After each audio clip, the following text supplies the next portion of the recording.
Well, the London sky will be my natural lighting for today, which is mostly grey. So I don't know if it's gonna come across okay or not, but here it goes. Okay, first of all, this is just a disclaimer, but if you're looking for a strategy that has been tested and is well understood, do not watch the rest of this video. I came up with my strategy about 1 or 2 months ago when I did horribly on a test, and I decided I can't continue like this. I need to figure out what works for me and what doesn't, and actually go on a route that helps me do well in tests. This method hasn't been tested, but I have been feeling a lot more confident in understanding what I'm learning about and actually feeling confident in my classwork, so I wanted to share it in case it might help some people who are struggling in school like I am. Now, surprise, surprise, when I went online and wanted to figure out how to study and look at everyone else's advice, it was very difficult to navigate. There was a ton of information. Everyone was talking about different things to put focus on different things, like how many hours you spend, the quality of your studying, what kind of textbooks to use. There's all kinds of advice that you need to figure out and get around, which is very difficult, especially since most of these videos are made by people who are actually naturally smart and they don't actually give good advice for people like me whose brains are kind of slow, I don't process information that well. I need to sit down and just really think about what I'm learning. I don't know a lot of people who just sit down, read the basics of a concept and actually create an in-depth understanding of it. I don't have that. I'm sorry. And if you don't, then this strategy might actually work for you.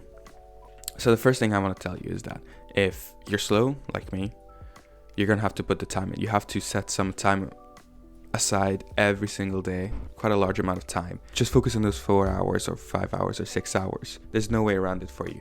But I'm gonna tell you what to do in those hours to actually get the most out of it and actually be somewhat efficient. So here's my complete guide on studying for dummies. The first thing you need to do before you sit down to study is have at least 3 different sources of information on the same topic. So if you were studying quantum mechanics, I'd say have at least 2 textbooks. One, an introductory level, very basic, just something that gets you introduced in the concepts and the mathematics, and then another one that goes really deep, like into the history, the experiments, explaining the theory exactly the way it is, not just an abstract way, and go deep in the mathematics. And the third type is probably going to be YouTube or the internet. Preferably use something where you can actually watch someone explain it. It actually is super helpful to watch someone explain the things that you've read about.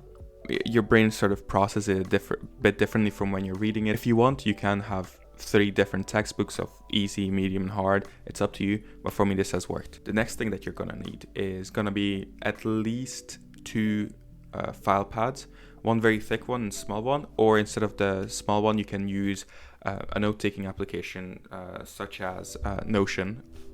Okay, now on to the actual studying. The way I usually do it is when I sit down, I have my introductory textbook. Usually I use my professor's lecture notes there. He doesn't like to go in depth, he just states the facts and then that's it. You don't have fun. So I usually go through that. And here is where I take notes super in depth. I write everything down. I read everything that has been given to me and abuse my thicker notepad while I write out every single bit of information that has been given to me in the basics version. Once you've written out everything from the easy notes or the introductory notes, I recommend that going through everything, rereading everything once you've finished, and writing down everything that you don't understand, any questions you still have.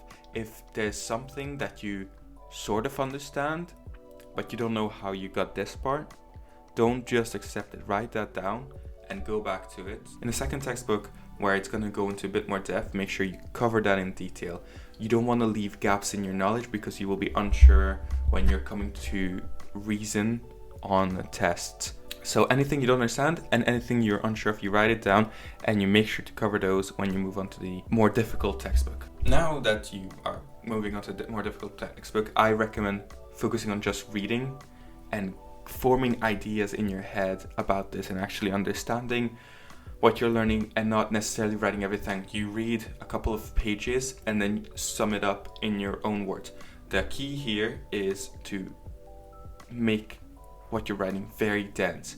So all the key information in as little space as possible, so that you can understand what you're talking about, and that's why you need to write in your own words, so that you can understand what you're saying. Rewrite it in your own words, because then your own mind, you're gonna be forming the ideas as you're writing it down.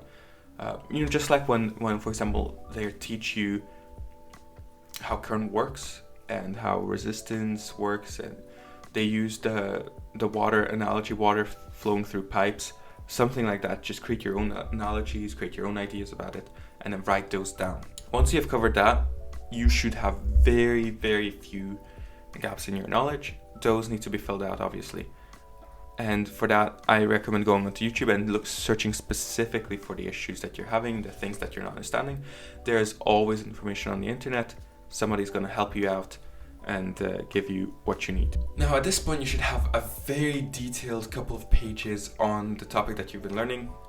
And the next part is coming to the smaller file pad, or going to your notes app like Notion. Now, what you're going to do is just get the key bits of information that are important and the parts that you didn't understand when starting off with the original basics notes. You're going to take all of those and just put them into write them down into your file pad or into a smaller version.